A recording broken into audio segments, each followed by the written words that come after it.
Welcome to the 1950s, a time of rock and roll, fancy cars, milkshakes, and, well, a lot of very peculiar ideas about teenage life. Picture it. It's a world where keeping your hair neat, your shoes polished, and your dreams dry were all part of the same package. Yes, my friends, we're talking about a very curious invention that found its way into a few bedrooms, the timely warning, designed to prevent wet dreams. The timely warning was a gadget designed to detect the very early stages of arousal while you were sleeping. Basically, it was equipped with sensors to detect changes in the body, and as soon as things were moving in a certain direction, this little device would spring into action. The idea was simple. If you could wake up just in time, you'd have a chance to stop nature from taking its natural course. Now, before you laugh too hard, let's give a little context here.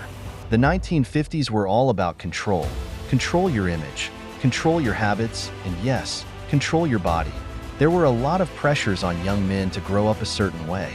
Anything that fell outside those lines? Well, it made folks nervous. Believe it or not, this little gadget wasn't just a joke, it was a real thing, marketed with promises of keeping young men on the straight and narrow path. The timely warning became a symbol of an era, a time when people were doing their best to keep everything just so. No one really knew if it worked. Maybe it did, maybe it didn't.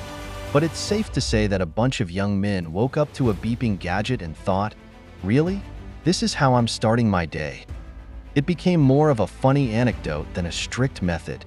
And today, we can laugh at the lengths people went to for something that's just a normal part of growing up. We've come a long way in understanding the human body and all its quirks. Now, we know that those awkward moments are simply part of life.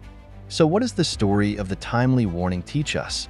Maybe it's that every generation has its own funny fears and fixes. What seems like a big deal in one era might just become a quirky trivia question in the next. But hey, at least they tried, right? Thank you for watching. See you in the next one.